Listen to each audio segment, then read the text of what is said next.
Welcome, beautiful family, to yet another episode of Yolking Around, the podcast where we bring you news, pop culture, and life reflections. My name is Derek Mayo, and with me, my beautiful host, Diana Gutierrez. How are you, Diana? What's up? It's good to be back. Feel like there's always a few episodes now more recently, which is good that, I take a little bit of a break. You've been busy, with your Busy bee, baby. with your side gigs, Busy your bee. side hoes. Whoa, Angel, if you're seeing this, she's calling you a hoe. No, but it's nice. I feel good about being back after a bit. Clearly, a lot has been going on. Always the weeks feel like years now. But it does feel a little bit bittersweet to be here today. It's the last time we're recording with this setup, so Yes. kind of crazy. Yes, that's actually a good segue to starting the show, because yes, it does feel like weeks turn to years in the span of weeks, I guess. Yeah. And yeah, there's so much craziness happening all over the world, and in the context of America, that we live in the U.S. All around, and it does bring drastic mental warfare Of more than course, yeah. anything into our lives. And yeah, you've been out for a minute, and now this is the last podcast we're going to be doing in this house, in this apartment, in Yeah. this set, and we are going through the motion of moving, actually. Oh, yeah. So we have to pack everything.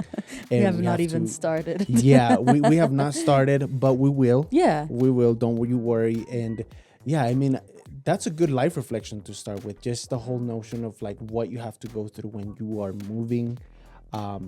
We are kind of tired of this place. You are not able to sleep. You're a God. light sleeper, right? Oh, I'm a very light sleeper, unfortunately. It sucks really hard. Just the area that we live in, I don't know what it is, but sometimes there's people in the middle of the night screaming or fighting or blasting their music at 5 a.m. because they have no social The rancheras awareness. have fucking 5 a.m. And people honking their horns, the car alarms. It's gotten to just be What the fuck is up with the car alarms? I truly don't understand that. Yeah, every fucking car, and it's like people are out there. Car alarms will just go off, Yeah. just because. There was an instance one day that I actually had to yell out the window because the car alarm kept going on Yeah. in the middle of the morning, and I was just like, "Fix your shit," like. Get your shit together. Yeah, the ratchet in me came out. The ratchet pack came out. Hey, And, every now and again. you gotta put people in their places. You know, Yeah. you yourself have had to go out into the balcony and said, "Hey, what Yeah, the like, fuck what do is you- going on, man?" Yeah, I Chill the remember fuck very out. clearly a few months ago where someone's car horn they just kept blasting it, and I'm not even saying 2 minutes. I'm saying it went on for a Like straight constantly. hour at least. Yeah. And then I was like, "Hey, what are you guys doing?" He's like, "Oh, we're waiting for something." I was like, "Turn that shit off. Yeah. What are you doing?" People go to work at the randomest times Yeah. at night. It was like at least 4 or 3 in the morning, and Which is understandable. There's a lot of fields that mostly I would imagine manual labor that wake up at the fucking before dusk but if you and- fall asleep, or dawn. Sorry, before dawn. Yeah. But if you fall asleep, your ass is staying home. Like, you're not getting paid for that. That's true. I've worked construction, and if you have to be somewhere at a specific time, you have to be there and woken up. Even if Yeah. you were still trying to scrape off the eye boogers off your head or of your face, and your hair was like sticking up on the side, like you bedhead. barely made it, but you gots made to it. go. You got to go. Yeah. This person probably stayed asleep and was not answering phone calls, etc. And Right. now you have somebody blasting their horn outside of the house. So anyways, that is one of the reasons we got mold growing out of our walls. yeah. The conditions are not great. Yeah, to and say we've the we've least. tried to be vocal about it with the right people, but it just doesn't seem like our concerns are being taken very seriously. So I Yeah. would say mostly it's the environment in which we live in, not necessarily our apartment per se. No, I like the Yeah, space I itself. actually really I'm Yeah. gonna miss the space. I really love yeah. our living room in particular. So I'm gonna miss that, but I think it's time for a transition. Yeah. I think it'll be a good thing. to greener pastures, hopefully. Yeah, we're gonna be going to the Lakewood area. If Yeah. you guys are familiar with the Denver setup, and we are looking to be at a more convenient place for you, traveling. Once you have to get out from work and you have to be in traffic, Oh, I stuck in traffic know. for an hour, it's just you just want to put a bullet through your head at some Yeah, point. legitimately, I think in order to survive, that sounds very dramatic, but to survive this era of all the traffic, I've had to kind of gaslight myself into thinking, oh, it'll be good for me to, have a transition between work and home and drive for To 50 like minutes to detox. an hour.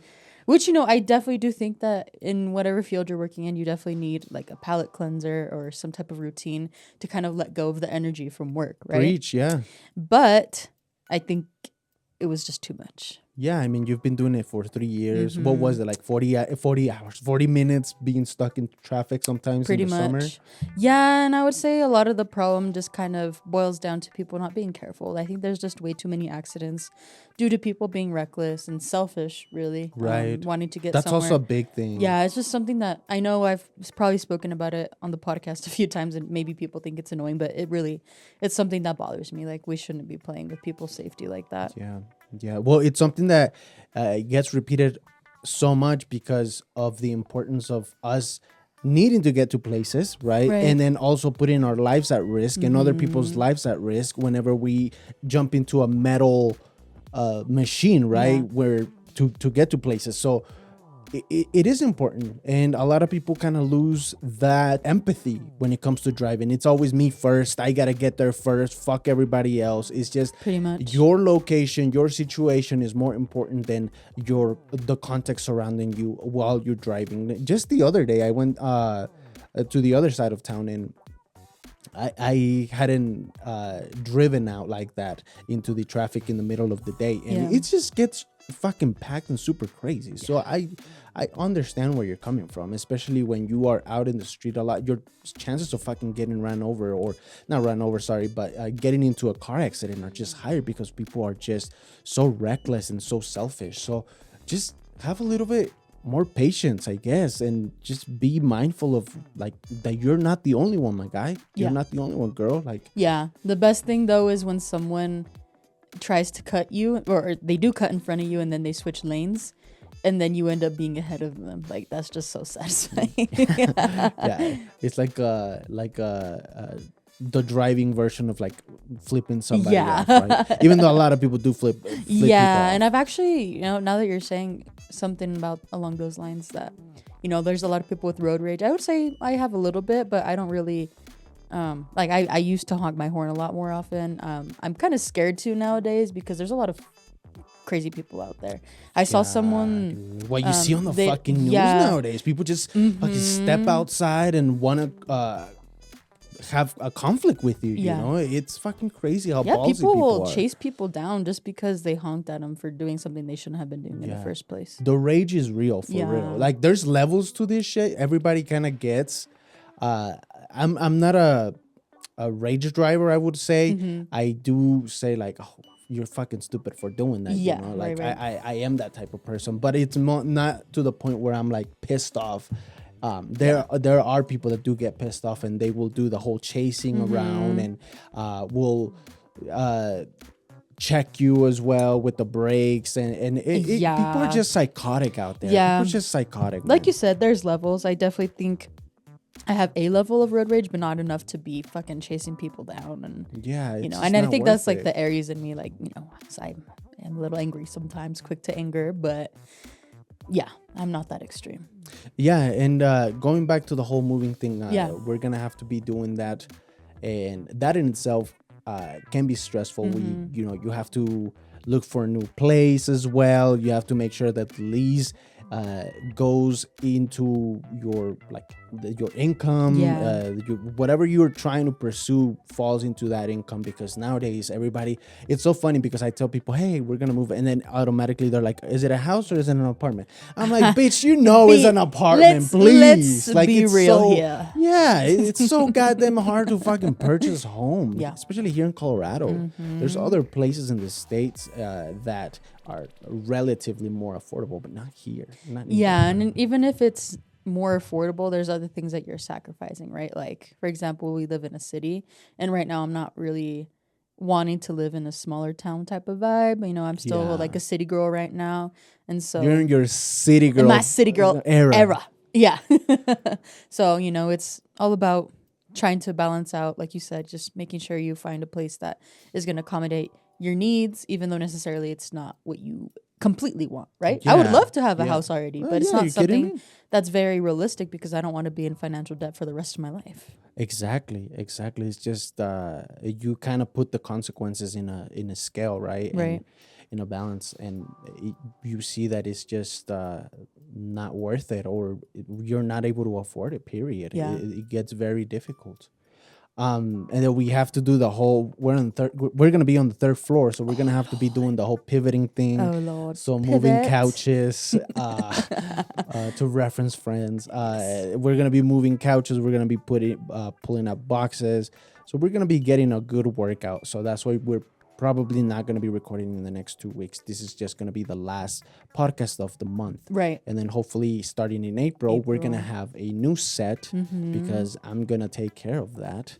I'm gonna make sure that we come back and have a different, I guess, renovated place to record, which is something very excited as well. Like, Yeah. it's exciting. Sorry, just having your own place. Also, we don't have to deal with fucking laundry, which was a big issue here. Oh my God. Oh yes. Should I tell? Yes. Yes. Weirdos. Yes, there's okay? some fucking weirdos, and I think I was realizing yesterday, because I go, for context, I go to the laundromat every 2 weeks. Like, I have my schedule for when I do my laundry, and so it was we go to like a Korean-owned laundromat, right? Which where is I always get yelled at for some reason. The lady, yeah, just, you don't do it like that. Don't put the soap in. I'm like, I'm doing it exactly how you're saying, ma'am. I don't know what you want me to do. The machines must be real fragile. But sometimes it happens where when you need to do laundry, it's also on the week that I need to. So we just ended up going together. And so it was 2 weeks ago. We get our coffee. We get, you're like, I want coffee. We make it a thing, Yeah, I we guess. get a cute little thing, cute little date. And so we go do our laundry. And then it was actually a really beautiful day. Like, Denver has been having some, really nice sunny days. Today's a little chilly, but here and there we get some nice, when you get into the 60s type of temperature, right? And Yeah, so, it gets really nice, 60s, 70s. Yeah, and so you're like, you know what? I kind of want to sit outside. I'm like, okay, that's cool. Like, I'm going to be inside reading my book. And you were outside. I don't remember what you were reading too, I think. Anyway, so he's outside. I'm inside. And I go sit down in an area where there was already two older gentlemen, kind of sitting maybe like a little bit further than you're seated from me. And at the time, like, I knew he was sitting there, but when I sat down, one of them wasn't there. And then he was like coming back from a machine. And I still had some clothes that I needed to wait for a machine because all of them were booked because it was a Saturday. Yeah, they can get pretty packed. Yeah, which is, I think, another reason. I guess I'll explain later. So one of the guys comes up and he just, standing in front of me.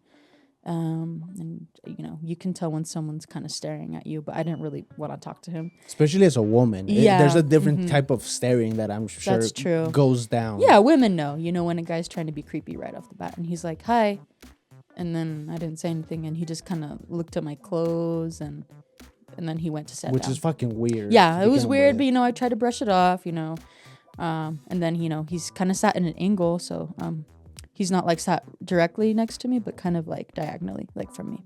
And so he's at a point where he has like a direct line of view at me. Line of sight, thank you, toward me. And I can tell he's staring at me, but I'm just like, just whatever, I'm just going to ignore it. Oh, I also sat down there because there was no other place to sit. Right. I didn't really want to sit There's on that limited side, spaces. Yeah, there's limited space. And so I can tell he's staring at me, and I'm just like, okay, I'm just going to try to ignore him. Eventually a spot opens up on the other side of the laundromat. I'm like, okay, I'm just going to take this as my opportunity to switch the machines. My clothes were done at that point, so I switched them to the dryer, and then I kind of switched spots, and then I would like, you know what? I don't think men deserve the benefit of the doubt anymore. I feel like he did follow me to the other side of the laundromat because he sat down on the other side. And then whatever, I just... For some odd reason. Yeah, for some odd reason. And then I didn't really feel comfortable sitting down, so I just stood up for like half an hour trying to read my book. And then my dryer, my laundry had got done getting dry, and so I was gonna fold it because we like to fold it there because they have folding tables. Yeah. And then I like pulled it out. Because then it ends up like a fucking chicharrón. It's just Yeah, like yeah, it's just 5 not minutes good. in the basket, you get home and it's just like What trash. happened? Yeah, it's like trash. Yeah, basically. You get all crunchy and Yeah. shit. Yeah, so I was like, oh, I'll just fold my clothes here, you know. And so I pull them out, put them in the hamper. And then that same dude walks up to me. And while I'm folding my clothes, again, he's staring at my clothes. He says, hi. Again, I ignore him because I don't want to fucking give him the time This of is day. what, the second time now? Yes, the second time you fucking to tries establish a conversation with you? Yes. And then I didn't say anything. Like, I acted like he wasn't there. And for those people thinking like, ay, que mamona, you know, which means like, how stuck up, Yeah. you know, that's not the case because, first of all, you don't have to give somebody access Yeah, I to a don't anyone. conversation. Yeah. You know, if you were not, you're there to do your laundry as well. Like, we are trying to get in, get out. And when somebody keeps coming at you and saying like, hey, you know, trying to establish a Yeah. conversation, like, read the room, brother. Yeah. You know? Yeah, he wasn't reading the room. So Yeah, he yeah. fucking stood there while So I was that people don't go out, get mamona, you know, like, she didn't want to talk to me. Yeah, I don't let them there's- talk their shit. Like, I'm fucking... trying to feel safe, you know? Yeah, Anyway, thank you for saying that. yeah. So he says hi. I don't say anything. And then he's like, hey, I'm talking to you. And all I said was, I know. And then he's like, what, you don't want to talk to me? And I said, no. And then he walked away. I was like, boy, like, do you not get the fucking signs? Oh, and there was something else, a little thing that happened too afterwards with a different guy, which I'm not sure how to feel about given the context of what you also added to the story afterwards. But so I'm folding my clothes, right? And then one of the people, I don't know if he's like a partial owner. I know he for sure works there because I've seen him around. Oh, yes. Yeah. So there's this Korean, and I think he's an owner, but he looks like he has some sort of like dementia or some sort of like cognitive disability. Maybe, something's yeah. not quite okay. And as I'm folding my laundry, my chones, you know, my underwear, this guy, very sweet. Don't get me wrong, but he approaches and he starts like folding my clothes with me. And I'm just like, okay, I don't know what to say. I don't want to be disrespectful because he's elderly, and also like, Oh, I see. he is. I don't feel as attacked because I am a guy, but I did feel low key. I did feel a little weird, and I don't want to say violated because it's not the word, but I did feel very uncomfortable. Like there was uncomfortable. Like I was like, then I kind of brushed it off, you know, and I'm like, okay, you want to, you know, do this with me? I'm gonna get this shit done because I had a lot of laundry, and I'm like, helping hands, come on over, right? But I'm a guy, Right. At the end of the day, I'm a guy. And anyway, so we get through it, and then he goes to you and then attempts to do the same thing. But but I had no different. idea that you had that interaction with him at that point. Yeah. Not it that I was think it would have different. made me feel any different, but he walked up to me and he just, without saying anything, he grabs a pair of my shorts and starts folding. And I'm like, excuse me, because I thought maybe he thought it was his clothes or I don't know, something. Yeah, Again, you didn't know anything. Yeah. It was very random. Like I said, that same thing happened to me, where he just started kind of folding. Yeah, shit, and then at that point, I think you were walking back inside because you had went to go to the car to drop off some of your folded clothes. Yeah. And then I think you saw that interaction, the last bit of it, and I was like, no, thank you. And I snatched the shorts from him, and then he walked away. Maybe, you know, I was kind of on the defense because of those prior interactions I had with that other guy. But at the same time, I also don't feel like it was okay for him to do that without at least asking, like, hey, do you need help with your clothes, you know? Yeah. I think it would have been assuming. Yeah, and I get it. Maybe, like you said, I think maybe he has, like, some sort of disability. No, and I'm sure he did because he kept, like, yelling, just randomly yelling. Oh, and, yeah. Yeah, so that's why I was also more... Compassionate. compassionate in that sense. But if you didn't have that context, plus what had happened to you already with that other creep that kept staring at you, and it's a vulnerable thing. Like, you're folding your underwear, you're folding your bras or whatever, you know, it's a sense of vulnerability. Like, you want to get in, like, it's get in and get out. Right. If I didn't have to fold my stuff right then and then, I wouldn't. But because it ends up like a chicharrón, like I mentioned, crumbled up, I'd rather just go through the motions there and then get my clothes somewhat nice, nicer Right. to my wardrobe. Yeah.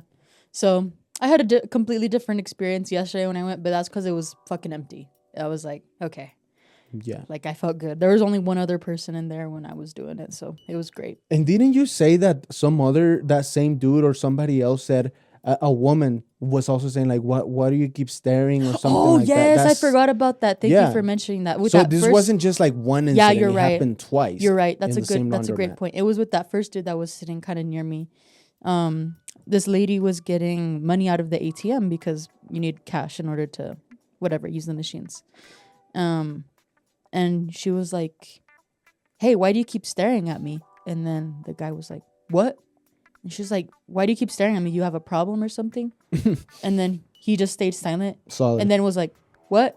And then she was like, "You know what? Forget about it." And then she walked away. Yeah. So that there's dudes out there that are being creeps about that shit and wanting to take a gander or take a peek at what people are wearing, what women are wearing. Yeah. And I don't know. It just fucked up, It just fucked up. And I know there's creeps out there because we know people sell their laundry or their underwear and like that shit's That's out a there. whole thing. Yeah, That's it's a whole true. thing. So people probably have some weird fetishes, and whenever they are in a laundromat,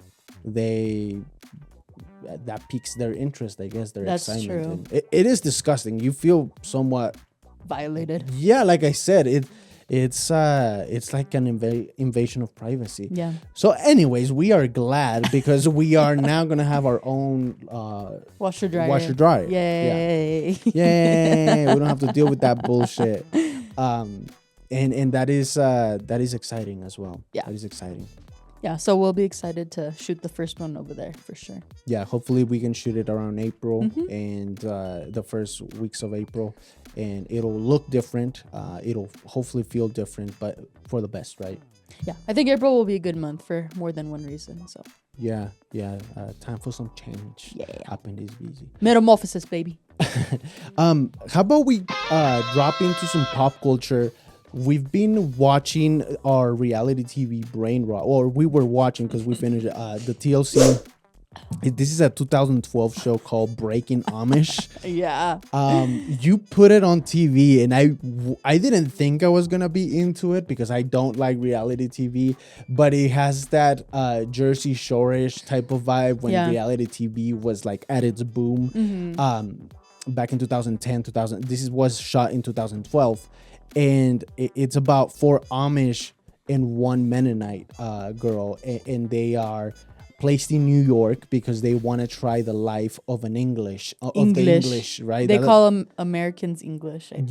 Yeah. And the people that are outside of the commune, and these hyper religious group sort of steps outside, and they're all relatively young, I would say. Yeah, they're all, I think the oldest person was 30 something, but they went as young as 20 years old. Yeah, which the 30-year-old Jeremiah. Oh God, he toxic. Where the fuck is he now? I do wonder that. But I feel like he's somewhere. I feel like he was at the 6th, January 6th. Yeah, I don't want to say Yeah. shit, but he didn't look like the healthiest man or person in all sense of the spectrum. Yeah. Anyway, so you said you weren't expecting to be as into it. Yeah, I wasn't expecting, but it's so interesting seeing how these people left, and there's controversy behind it as well, as any reality TV. There's Right. drama because some of them were already kind of stepping outside of the community, or they were kind of kicked out and they would come back in. So they had kind of a taste of like life outside of the Amish community. Yeah. But a lot of them were ostracized for leaving the community, even from their families. This hate or this retaliation came from their family, and they would try to come back and they would just be completely shunned. So it was just very interesting seeing how these people interacted in the real world, quote unquote real world, right? And but the show itself, it's very dramatic, very edited in a way that is like, maybe I'm a little naive, but I honestly controversy. wasn't expecting it to be that dramatic. It got pretty Yeah, dramatic. dude. Yeah. These people are so like, I'm like, what the fuck? They would make like as soon as it started, they would make shit happen. Once they were in the hotel, right? Oh, I know. But I feel like that the setup is meant for that. Like they only gave the girls like 2 beds, and there was 3 girls. Yeah. So it's like, Yeah, it was a whole where thing. do I sleep? I don't know where you're gonna sleep. Like it was, But it's kind of fucked up. interesting because I feel like for me personally, that wouldn't be an issue. So I think Right. I wonder if that comes from Amish values as well. It's like you can't even sleep with someone of the same sex like that. Yeah, I don't know. I don't know. Maybe it felt a little weird. And one Yeah. of them was a Mennonite, which had like a whole different ideology and values. Yeah, I think the main distinction, at least from my understanding, is that Mennonite people have access to more technology. Yeah, they whereas drive Amish, cars. Yeah, they can drive cars. They have washer and dryers. Whereas Amish people, like, zero, right? Like Yeah, Mennonite have electricity, is what my understanding is. Yeah, and I think if I'm not, don't quote me on this, but I think Mennonites are more Germanic. Okay. Or they come from like a Germanic background, but the Amish, they have a language. Yeah, I was actually in the Pennsylvanian Dutch. I think that's Yeah. kind of interesting that they have their own language, and that also kind of caused drama between them, right? Because the Mennonite girl didn't speak Pennsylvanian Dutch, so she was like, "Hey, like, stop speaking that in front of me," you know. Yeah, yeah, and there was a lot of things that would come into play. One of them became a model. Oh yeah, I think it was Kate, but she also had been caught for having a DUI before. the one that looks like Florida. Elizabeth Moss. Yes, which is very trippy. Ironically, if you guys don't know who Elizabeth Moss is, she's the main character of Handmaid's Tale. Handmaid's Tale. Thank you. Which, let's not even get into that. Oh, because I know. It's fucking weird what's happening in America right in the U.S. We need to start saying U.S., not America. Yeah. That America. I agree. That America word needs to get out of our lexicon I to agree. reference the U.S. Comes from a state of it's entitlement. It's the U.S. America's the whole continent. Yeah, she looks like her. She landed a modeling career, but she low-key was kind of crazy in the show. Like, she started freaking me out. Like, she started like acting a certain way. Y'all hear that shit? If you guys hear an alarm, it's because we have an alarm going on, a car alarm. Point made. Yeah, point made. For no goddamn reason. It's the middle of the day. Yep. Anyways. And then we had a couple, right? Which was Abe and Rebecca, I want to say. Abe and Rebecca were both from the same community, but then there was drama that they were already kind of like, they knew each other, and then one of them had a kid, and this was like all released at those kind of like end of the season type of yeah. center. You know how they have, I don't know what they call them for Love is Blind, for example, but in 90 Day Fiance, like at the end of the season, they do like a tell-all. And so it's like they kind of had like their version of that too, which I was like, oh shit, like I didn't realize they were going to do that. But which is like very particular to reality TV, I want to say. Yeah, I agree. Yeah. They always have like an end, and then everybody is there and they kind of confront the issues that were in the house or in the commune. Yeah, but I definitely thought it was funny. That night that I put it on, I think it was I was gonna say a school night. It was a night where the next day I had to go to work, right? So I went to bed early, but you kept watching it, and so I had to like catch it. I was like, oh my god, did you watch all that? He's like, yeah, I got hooked. I'm like, yeah, I did. What do you think was because you're not someone that really watches reality TV, but what do you think was kind of driving that impulse to keep watching? I guess I was genuinely like curious about what these people's values and like their logic was. Which I think is a lot of what reality TV is. Like, we sit down on our couches eating Frito-Lays, judging the person that is in front of the TV, right? Which is, or I wasn't so much judging. More than anything, I was just like analyzing what their trains of thought were, which is what reality TV kind of brings in. Like, for a lot of people, they get to kind of like analyze or say or just be critical about the situations that these people are kind of placed in. And since it's more religious based, that I think that also kind of made me gravitate to the show. Made you curious. Yes, made me curious, especially when it comes to like values that they had. One of the guys was very, very misogynistic, very sexist. Yeah. And the other guy wasn't, which was kind of refreshing to see. So you kind of see these people out of their context and kind of battle out their own ideologies in the outside world, once quote unquote outside world, and then you get to see that in reality people's values and the openness that they may have as their like society standards or whatever. It really comes down to the person, and it's all BS when they say it's because I grew up this way. Well, you grew up a certain way, yes, but you have to have the openness to be willing to change Yeah. and be open to that. Yeah, and I think that's what Abe had, that's Which his is name, what right? I liked. Yeah, I and I like would those say kinds of things. I wouldn't say like he was completely like. I mean, I think everyone to a degree maybe has just misogynistic aspects, but I think Yeah, we live in like patriarchy, right, so but it's yeah, but like you said, I think he was more receptive to having an open mind and like kind of changing that line of thought. yeah, and I really like that. Whether it's fake or not, I think that it kind of plants a topic of discussion, right? And that sort of thing brings into me, gives me, I don't know, a willingness to pay attention. Yeah, and to I those think what's type of interesting to topics. me is that in a lot of cases where people are so heavily repressed that they'll just rebel when they get the chance. Also, that the repressiveness always leads to some way of a way to rebel. Yeah, Right. some sort of rebellion, extra rebellion to the extreme, right? Because these people started drinking hella heavily, and it was just interesting to see once there was no bounds, if you will, that who they really were. Once you peel off the bonnet, right? Once you That was good. That was good. once you do that, who these people really are. Yeah. And you see that these people, even though they quote unquote follow the Bible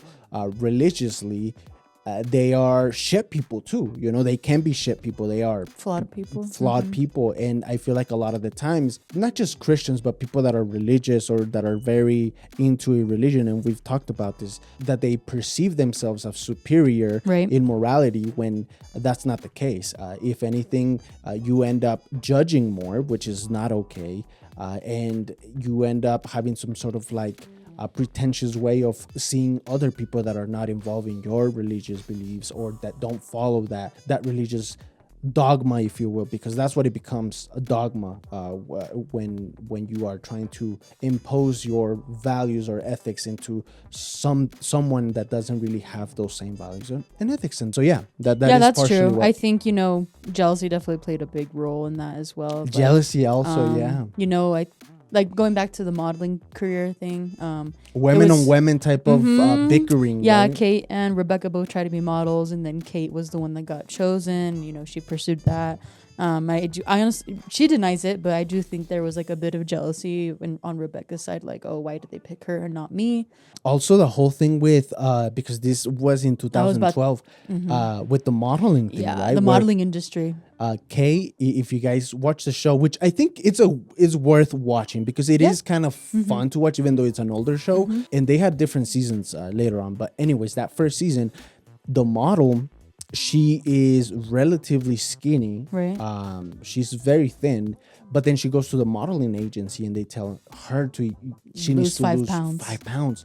And then later on they say, oh, she's already very, very thin. And this is something that it's made aware with the people that are shooting the show, right? And they're letting her know, hey, you're looking a little too thin, right? You're looking too skinny. You need to eat more. Yeah, whatever. she wouldn't eat that much apparently. Yeah, or she would stick to salads. Yeah, because she wanted to land that career.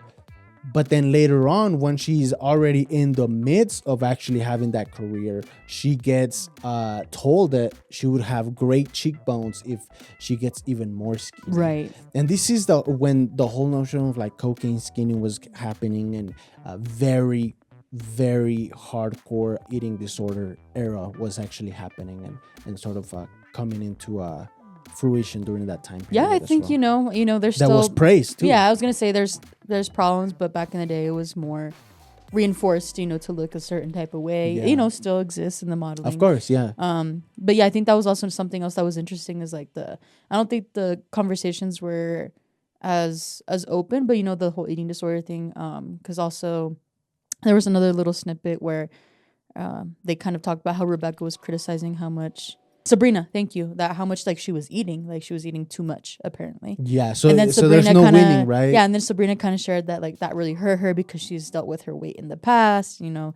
So I think that was also interesting to see like how uh, even 10 years ago, 15 years ago, how different that conversation was. Which gives it that kind of like essence of like what the ethical paradigm was Right. during that time period, and how that has shifted or changed, and either it has become more open, for the better and worse. Right, You know, right. I would say, because things have been taken to an extreme, I will say. But I am a person that I'm a person that says, if you feel comfortable looking a certain way, then so be it. But if you don't feel comfortable or you feel unhealthy, then fucking do something about it. And Yeah. you know, that's where I stand when it comes to that stuff. But it is interesting seeing how there's just no winning with women. You either are too skinny or you have too much weight on you. That there's no winning. And with guys, I don't feel I feel like it's not as harsh. Not to say that, because there's gonna be dudes, I get, you know, there's people that are fat phobic towards me, and but yes, I mean there's gonna be people that are a certain way towards other people. But what I'm trying to get at is that women get scrutinized more. It's two different specifically with their weight, specifically with the way they look. And the sad thing is that it's even among women themselves, as we were seeing. Yeah, actually that reminds me, because we're still kind of talking about pop culture, what people were saying about Millie Bobby Brown. Oh my God, don't even get me started on that. That gets me heated, man. Yeah. That gets me heated because that she gets trolled on, she gets joked on, and just because of the way she looks, she was sexualized at a very young age. She's still very young. I don't know how old she is, but she's like 19, 20 maybe. Yeah, she's still pretty young. What did I tell you years ago? I feel like, you know, that happened to Natalie Portman as well. And even years ago, I was like, I feel like that's going to happen to her. Like, I felt really bad, but like, people are disgusting, man. And now she looks a certain way because she is playing a part in a movie or something. Yeah. And people go out and they are just hateful fucking people. Yeah, and like you said, a lot of women too. She actually have a lot of respect for the video that she made, right? Like she basically. I don't know much about that. Sorry, video that she yeah, made? I didn't mean to interrupt. But No, you're fine.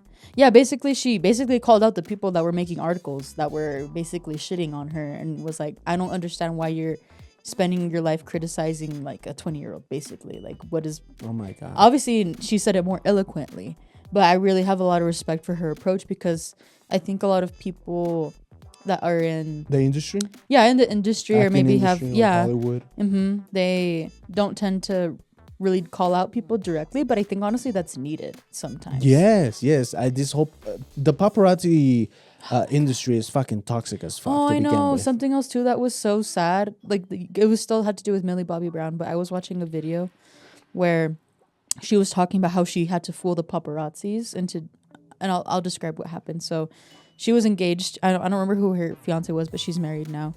But which is crazy to me. I'm sorry, but that's like another thing. Right? Yeah, that's another. That's thing. separate. But to each their own. I mean, if you feel it, Yeah, and I you wanna, agree. You know, I'm with you on that. You know, just go for it. But yeah, different topic. she's for still sure. very young to be married. In Right. my opinion. I'm with you there.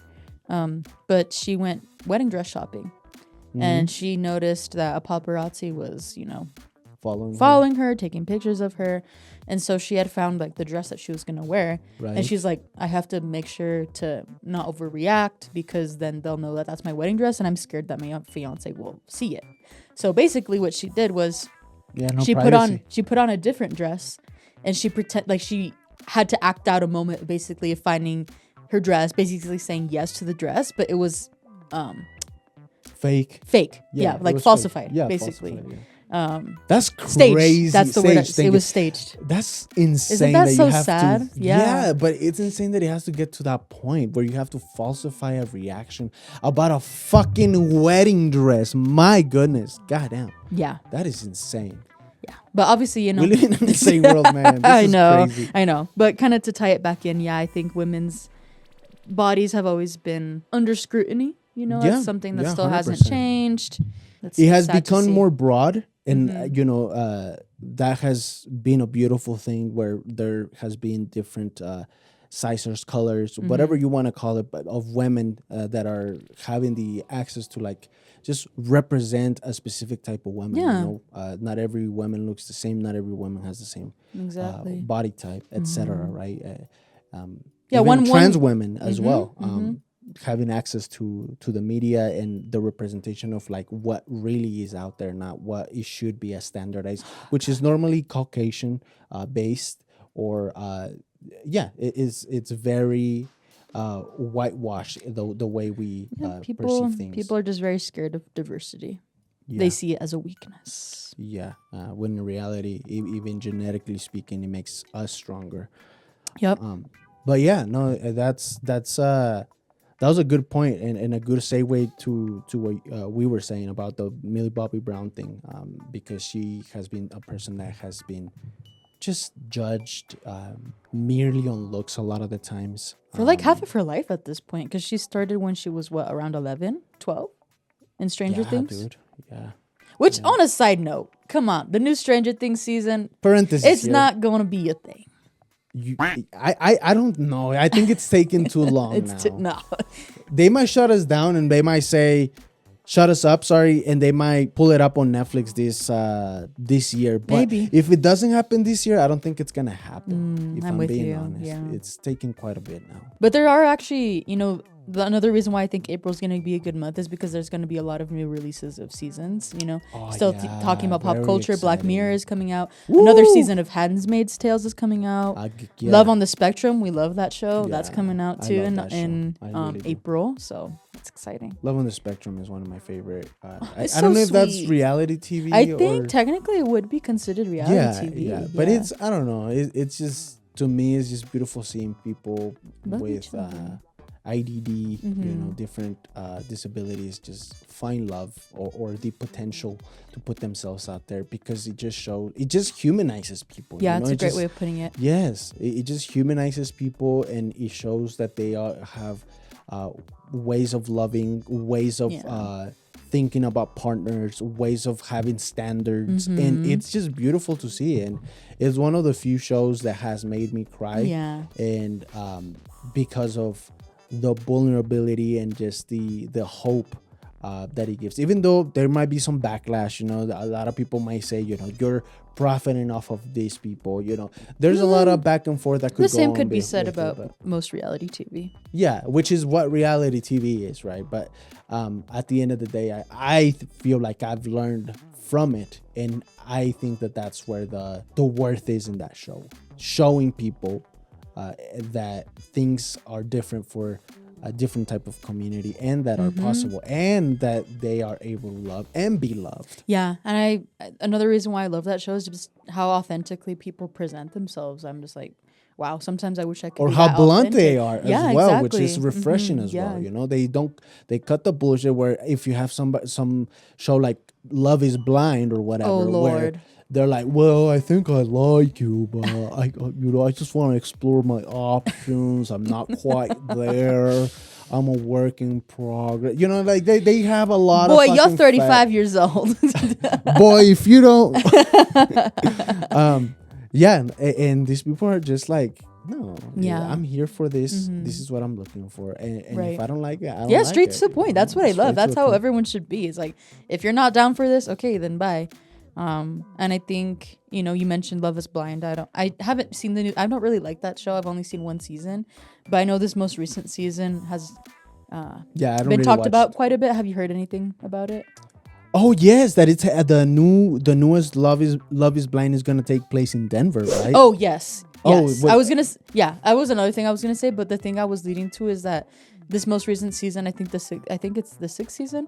It's been kind of, Yeah, I there's don't been know some anything about controversy around it because a lot of the couples didn't get married due to political beliefs, basically. And so people were saying like, oh, like you should, the same thing, the same rhetoric of what people, the conversations that we're having conservative had against after. liberal, Right. It's or like, oh, Democrat you shouldn't base your relationships with people based on their political affiliations. Like, You're just about to shouldn't open a can of matter. worms in this conversation. Oh, I know. Oh, man, that is so true. Yeah, so there was this, I don't know any names or anything. I'm only talking off the clips that I've seen. but there was a couple in particular where they were having conversations about abortion, women's rights, Black Lives Matter. Right. And the guy didn't seem. I feel like he knew what his opinions were, but he was too scared to say them because they were stupid opinions. I'll say it. Yeah. And so that was basically misogynistic or even yeah. racist or discriminatory. Yeah. And so she basically was like, you know what? Like, I don't think this is gonna work out. And he got a little butthurt about it. Yeah. Oh, and she was asking him about gay rights and what his church thinks about gay rights, and he's like, oh, well, my church doesn't have like a position, blah blah blah. And so basically, that's kind of like a loose synopsis of what is being talked about with that season in particular. Yeah. Well, we'll see. I don't watch those shows. Yeah, I don't really watch that one either. Even though this next one is allegedly taking place in Denver, which there has been memes coming out about that even. That everybody's going to be talking about hiking. And fishing. Trail running, fishing. Rock climbing. Rock climbing and camping, right? That's there's more to Colorado or Denver. Right. It is a great majority, but there's other shit too. I kind of do. They are funny. Yeah, I kind of do want to watch it just to see if we know anybody on there. But I think it'll be interesting. I don't know.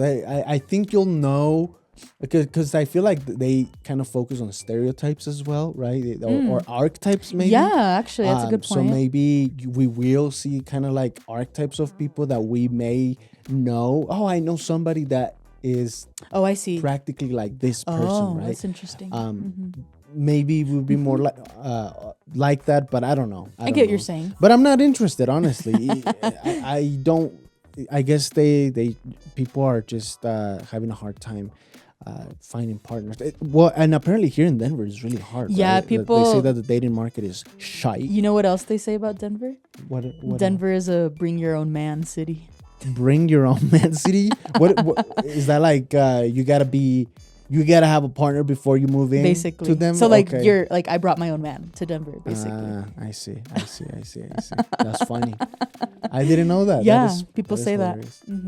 Yeah, the dating scene I've heard is not very good. Denver gets shut on for being one of the worst cities to date in.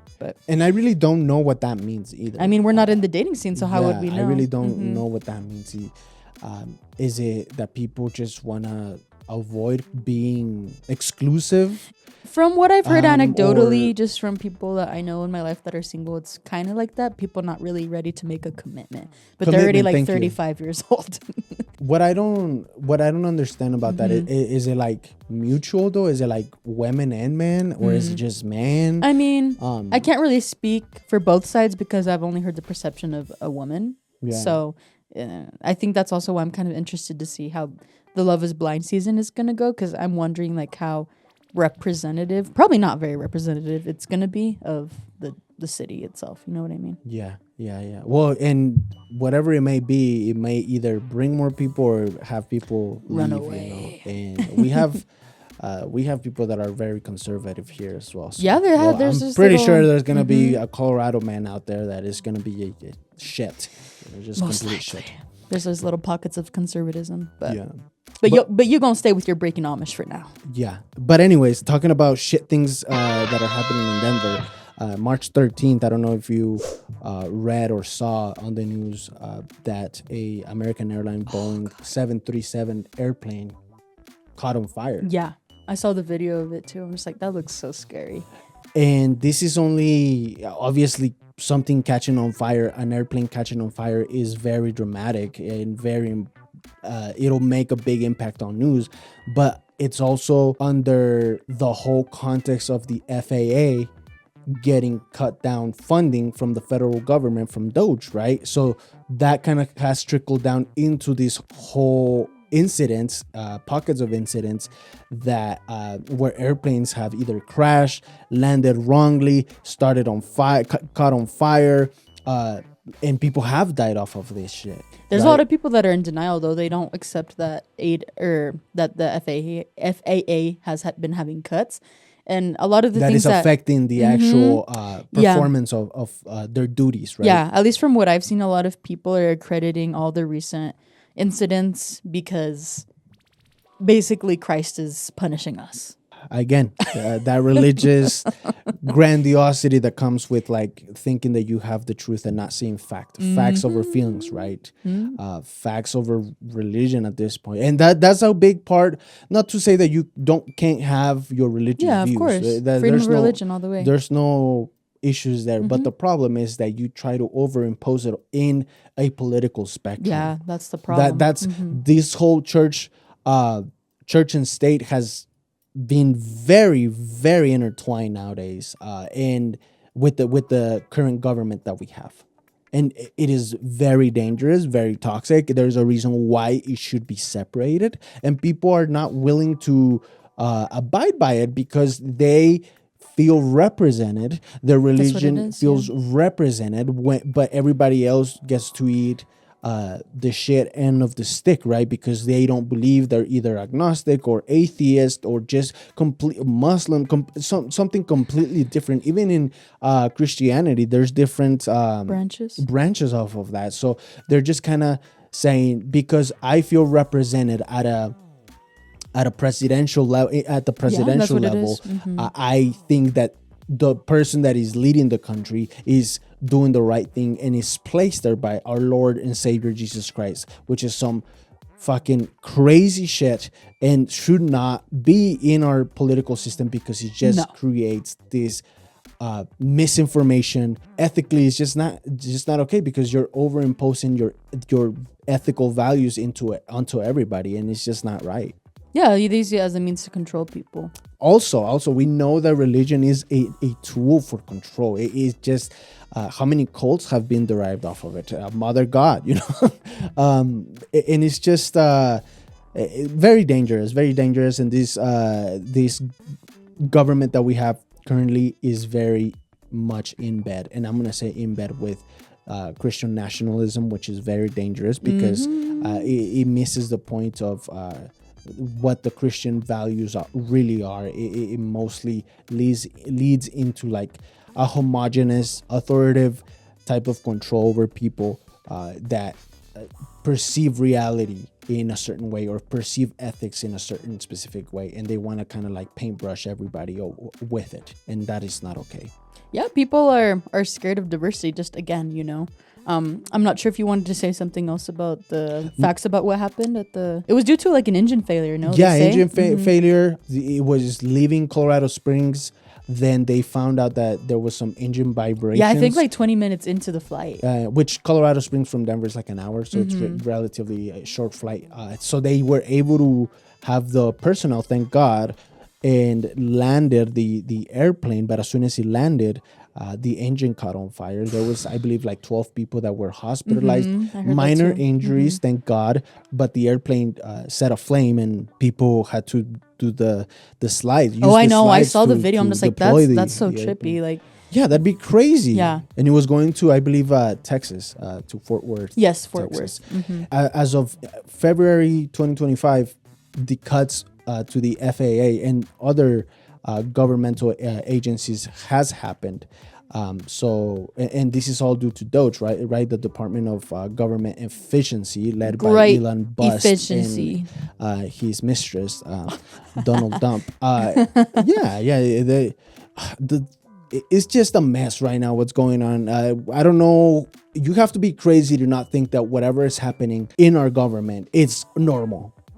Whatever the fuck normal means, right? But it is definitely unorthodox, and is definitely very cringeworthy. I think the root of the problem is that just many people lack critical thinking skills nowadays.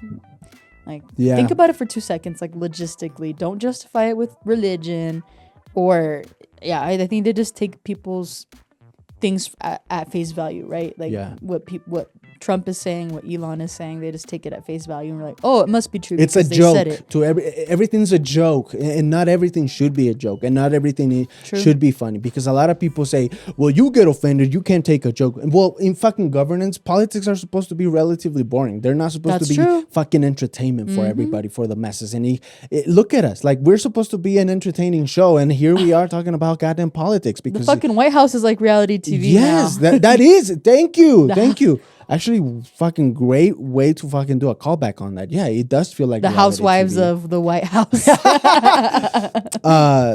And it does feel very, very much like that. And then with the whole Department of Government Efficiency, that they've cut a lot of things to try to say to cut the fat and cut the corruption within our different agencies, but they do it so abruptly and blindly that it starts affecting things, and those things trickle down into other things like the efficiency, the checks and balances that happen whenever it comes to like the Federal Aviation Administration. They, even though there has been people that come out and say, I believe it's the administrator Sean Duffy, because there was a big incident that happened in Washington. I don't know if you Oh, remember yeah. when that Black Hawk helicopter crashed into was crazy. into a jet or something, Yeah. an airplane. And it was a big thing on the news, and it all happened in February, if I'm not mistaken. And it was, I don't want to say that is the root of it, right? But it is a derivative in the sense that even though Sean Duffy said we didn't fire anybody that had importance in the duties, or any people that had very important positions. Now, by cutting these people down, and even though they may have like a year or two in the aviation industry, you're now overloading the people that are that are supposed to be doing the inspections and whatnot with like paperwork, which is more work, is less efficient because you're overloading workers. Before, you had people actually helping them, even though they are not the fundamental source of like making sure that the airplane or the people are being guided in the skies efficiently. Right. They are a big part of it because they help with other work that needs to be done to make sure that that efficiency stays the same. Yeah, everyone plays a role, right? Like like maybe it seems like a minuscule example, but like in a soccer team, for example, like everyone plays a different role, but they're all important, right? The person that tapes you is as important as the person, as the water boy, if you will. Right. Yes. Yeah, and I think, that's just a way that they're trying, the federal cuts are just a way of trying to manipulate the narrative, and, DEI, trying to make it seem like DEI is a bad thing, or that it means that white people are losing their power and this and that. Yeah. But yeah, no, I think it's something that needs to be observed very, very carefully. I mean, you had to take a trip to Mexico not too long ago. I was really scared for the first time in my life. People have life. lost their fucking trust in the aviation industry. Mm-hmm. Yeah, I was scared for the first. I've never been scared of planes ever. But that time, I was praying hard. I always pray, but I was praying. You were clenching. Yeah, I was clenching my cheeks. I was like, "Fuck!" Like it was scary. And then I have another flight to Florida in a month. That's right. I'm not really looking forward to that. And there's all these trips that I want to make, but this kind of shit is holding me back because you never know. It could happen. You don't even have peace of mind on that. And before that didn't happen, with Biden that didn't happen. I mean, I'm not saying he's the greatest president. I feel a type of way about Democrats in period. Yeah, there's a reason why we don't identify as Democrats either. But there was, the funding wasn't being cut.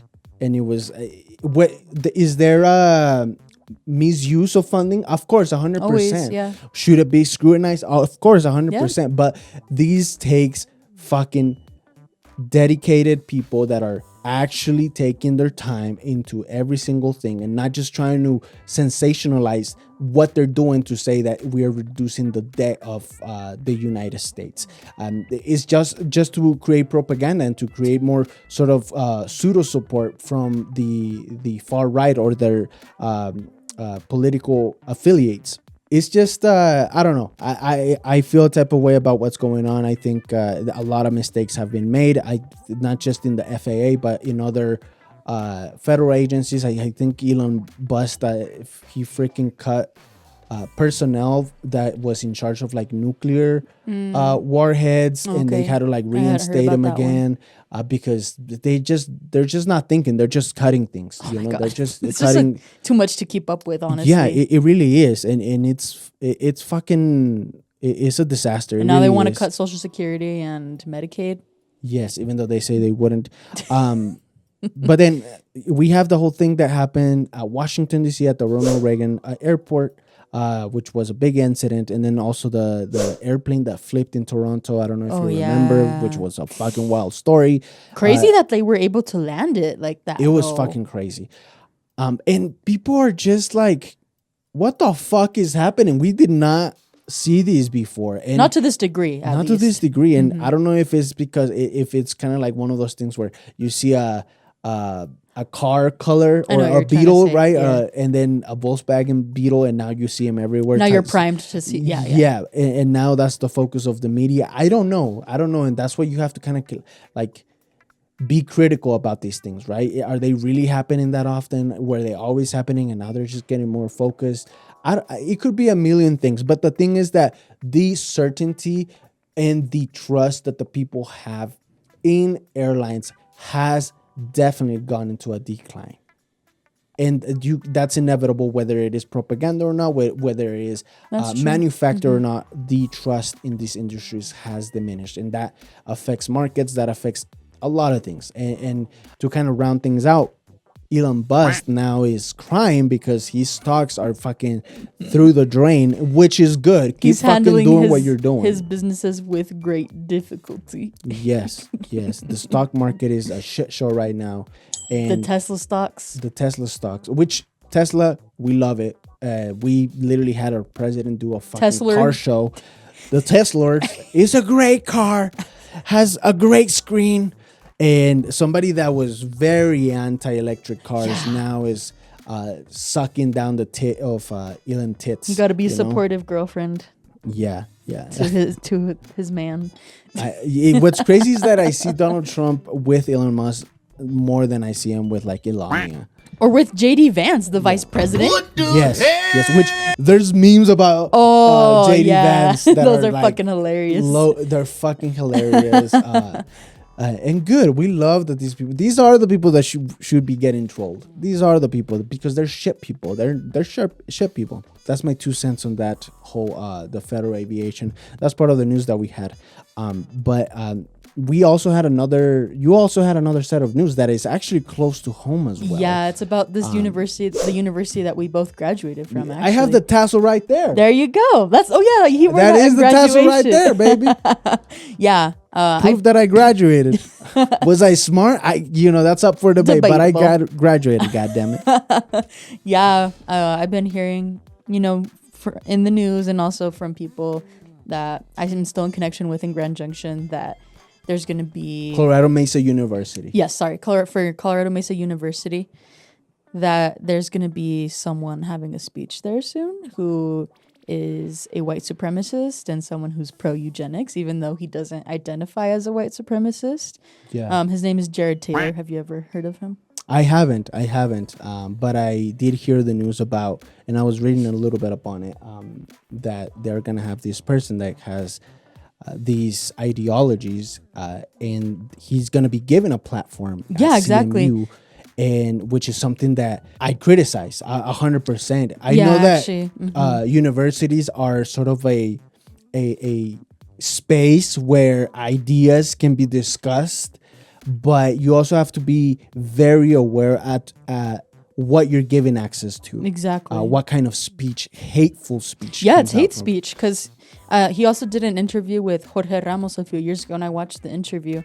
And that's the guy. Yeah, that's the guy. White, with Jorge Ramos. Yeah, and so he was his whole racist. His whole spiel is that diversity is not good for Western civilization because people of different races have historically not gotten along, and so that's what's not leading to peace. All the racial tension is what's causing people to not have peace. I'm like, yeah, obviously, but who's the oppressor here, Yes. And so his whole spiel is that people would be happier in homogenous societies, essentially. Yeah. And that separate but equal type of shit. No, right? yeah, that's what and then Jorge Ramos basically asked him directly, like, oh, do you think you're better than a black person? And he's like, no, not necessarily, but I also think that I would be better off in a white-only community, basically. I'm just like, and he also denied that people were created equally. So that's what I'm saying. Like, he doesn't define himself as a white supremacist, but he is. Yes, 100%. Yeah. 100%. Yeah, and he also had made the point Well, that- now he says this after they've taken advantage of colored people. After now, no, you no, want no. to be That was separated. that was actually a great point that I was going to bring up, because he thinks that Jorge Ramos pulled out some numbers that in 2040 something, I don't remember the exact year, but that Latinos are going to be the majority in the United States, right? And so Jared Taylor, yeah, we fucking no rubber, no rubber, no glove, no brother. glove, no glove, still love. Yeah. But yeah, Jared Taylor was basically saying, I think I have the exact quote, was like, if the people who built this country and established its institutions, established its culture, become elbowed off the stage of history, you think that's wonderful. But he's positing that white people built this country because they conquered it, essentially. Like they colonized the United States. Yes, 100%. Whereas immigrants and slaves built this country. And we were in this country. Completely glazing over the fact.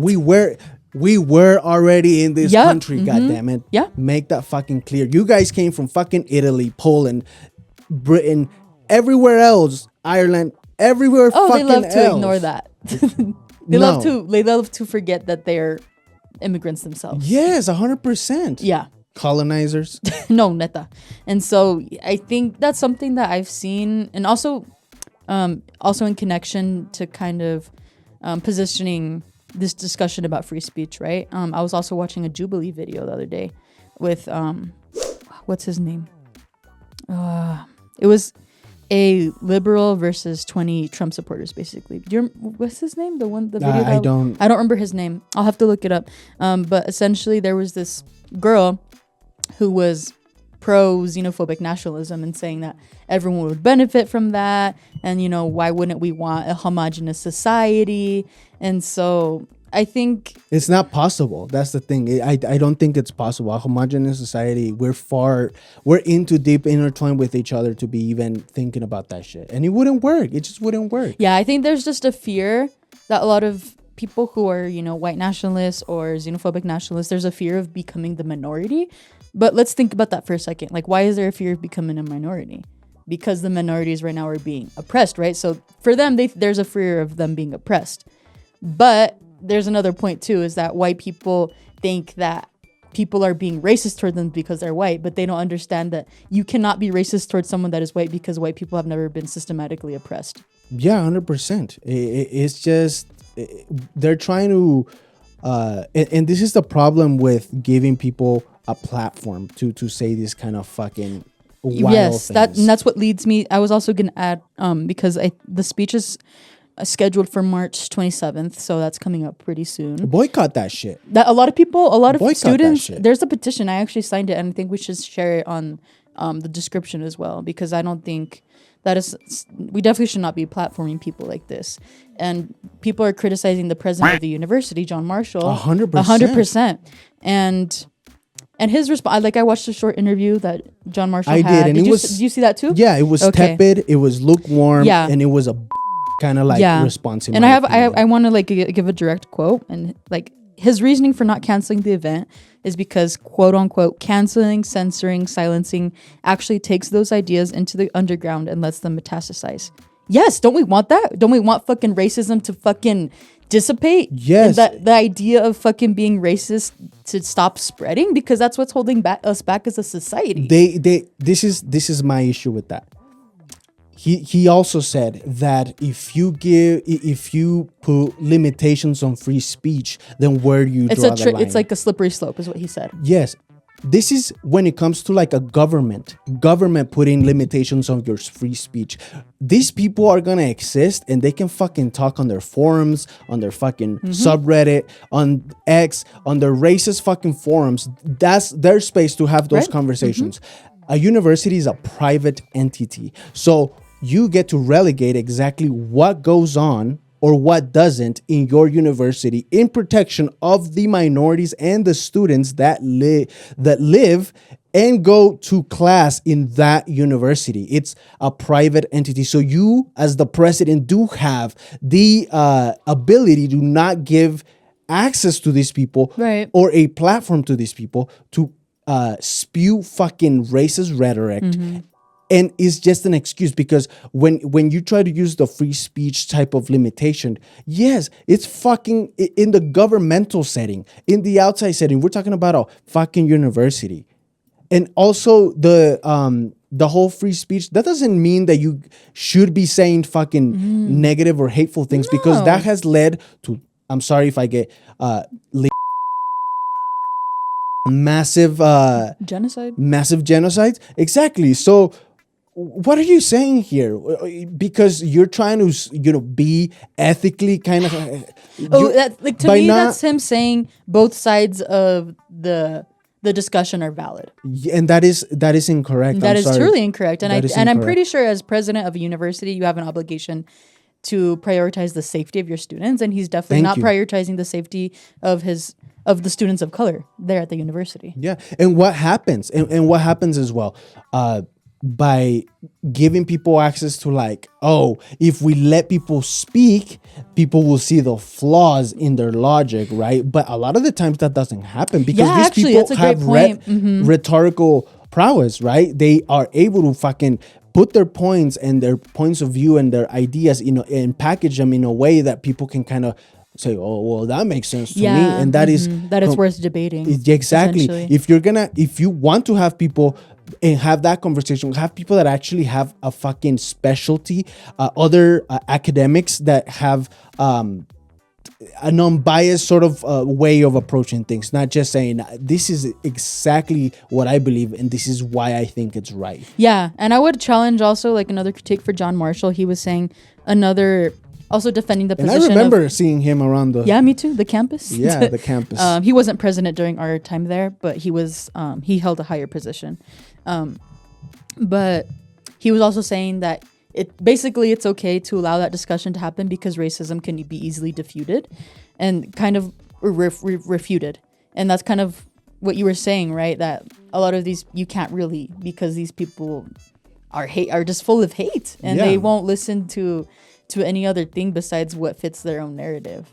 Yeah, it's like the whole Charlie Kirk type of thing. No, thank you for saying that, because I think John Marshall is giving me like Gavin Newsom vibes right now. And another thing that he had said was that they kind of look alike a little bit.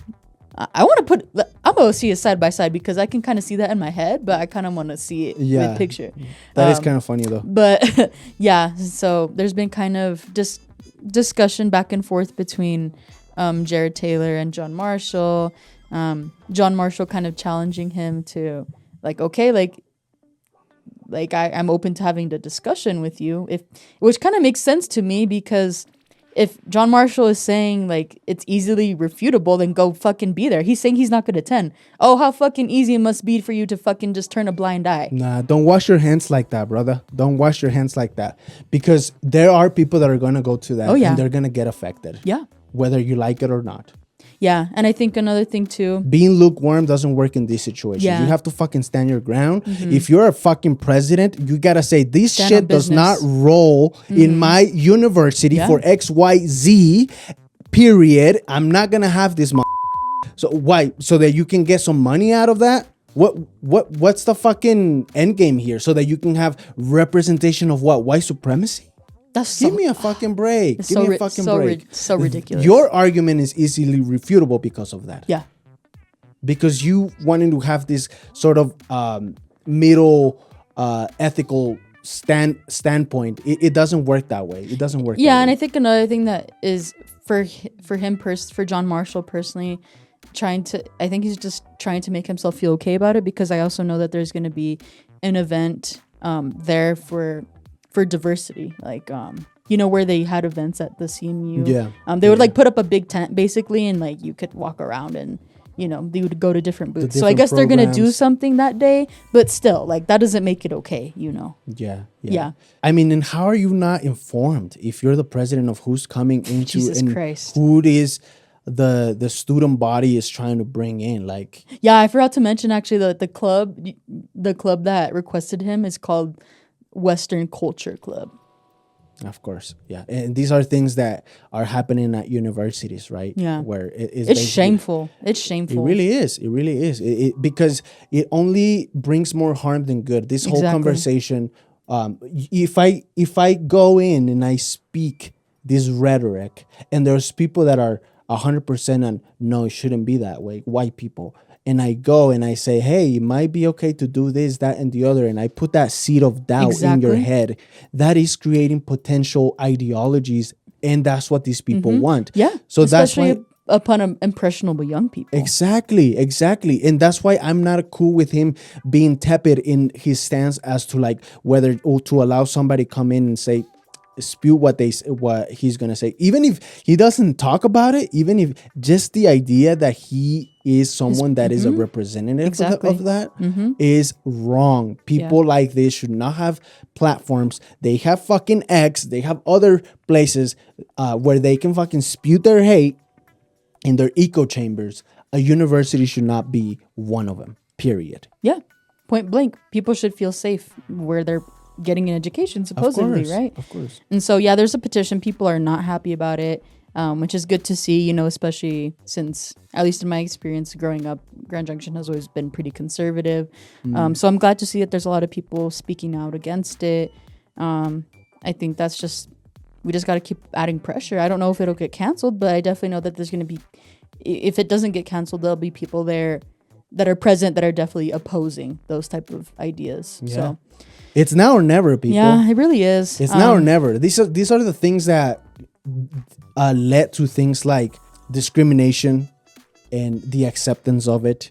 I mean, even here in Colorado, we've seen a lot of instances where people have denied services to other people of color. They'll go and they just won't speak to them because they look a certain way. Like, we've already been seeing this discrimination happen and letting these things fly because people think that Nazis are gonna be in the White House like right away. Like, these things take time, Right. But it's very much happening at a fast pace because of the homogenous group that is leading, right? It's the majority white people that have these ideologies, and it can fucking spread like wildfire before we know it. Yeah, actually, and what you said, it kind of made me think about how debating racism is just extremely normalized nowadays. I would say, especially with the Jubilee videos that have been coming out, I think the same thing of giving people a platform to speak hate speech, essentially. It's encouraging that and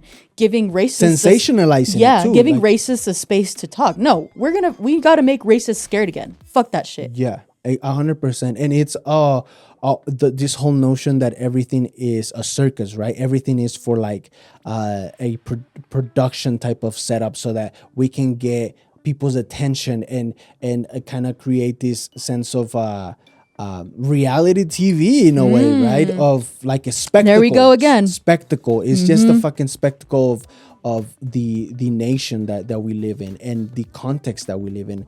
And a lot of it has to do with like capitalism, because you can even go down to the root of things like, why aren't white people reproducing? Well, because of their material fucking context. They can't afford fucking rent. They can't afford eggs. They can't afford rent or a good living space. Therefore, people are gonna be people that are more educated, quote unquote educated, are gonna be more likely to not have kids because of they understand their material context. Yeah, and I think that's a great point too, because this is the same thing. The government loves to make it seem like we're all very different and that left versus the right, which sometimes, you know, it does feel that way.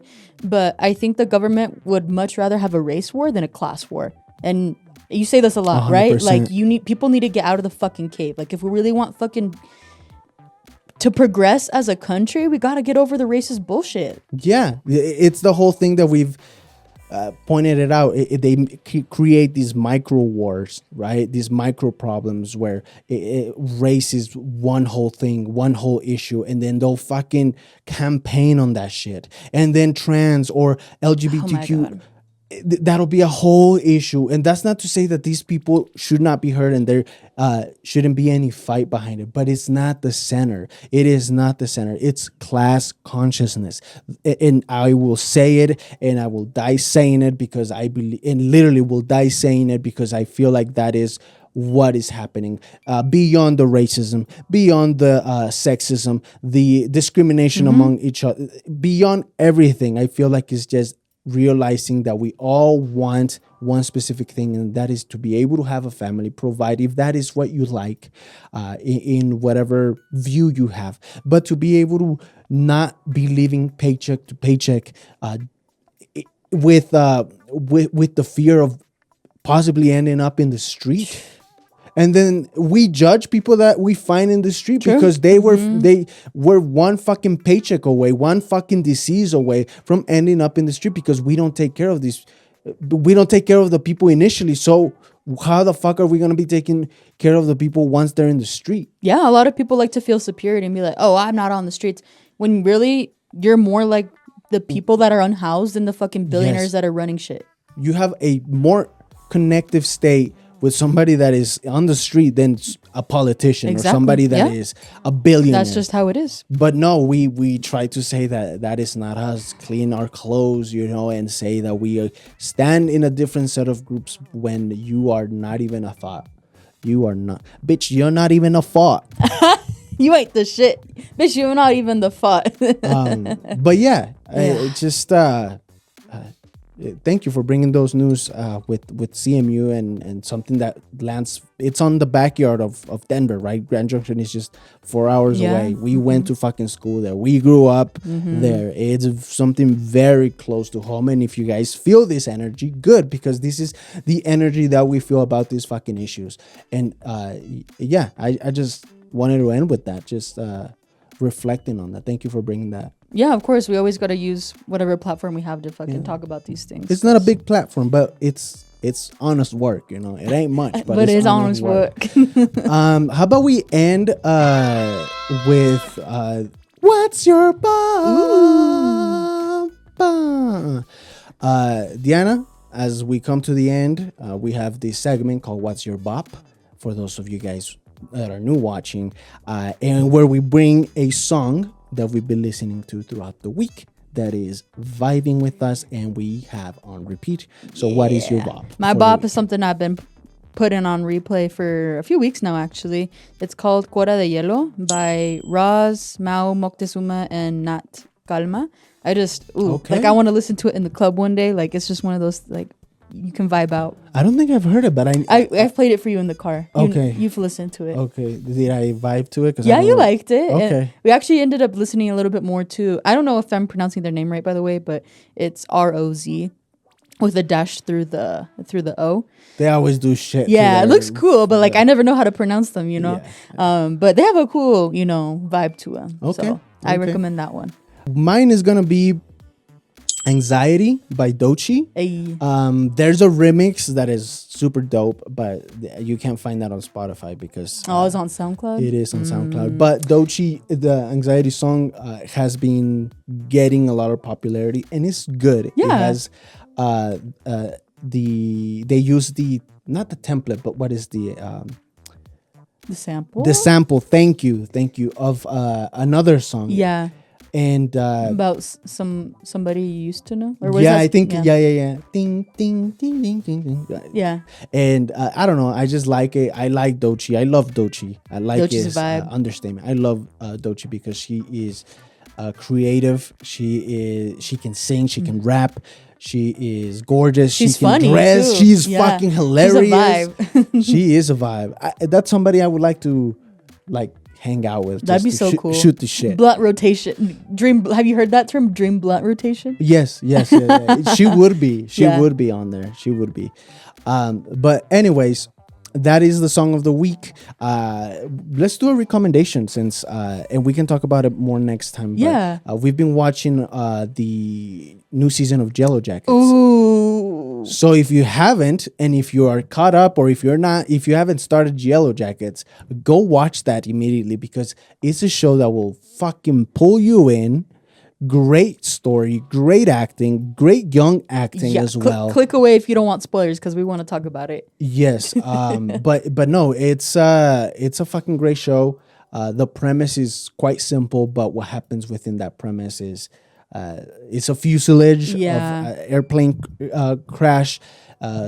these young athletes that are soccer players, all women, land, and then there's a coach, right? There's like a few guys play a part in it, but the premise is so good, and you guys should go watch it Yeah. because it gets fucking wild. We Yeah. are literally on it right now, and we're On the actually edge of our seats. yeah. If you guys want a fuller analysis, we can talk about it more next time too. Yeah. Like, more detailed. I'm thinking of like creating a specific segment that is called Feel the Buzz, or you know, something along those Okay, lines. that's cool. I like where that. we talk about, because it's released, it's one of those things that is being released Weekly. weekly, and people hate it, but I love it because I don't get to binge, and I don't know, it gives it that old school, call me nostalgic, it gives it that kind of old school feel to Yeah, like that's true. reuniting with your people, watching the fucking show, you know, like you used to, like, hey, Yeah. there's a new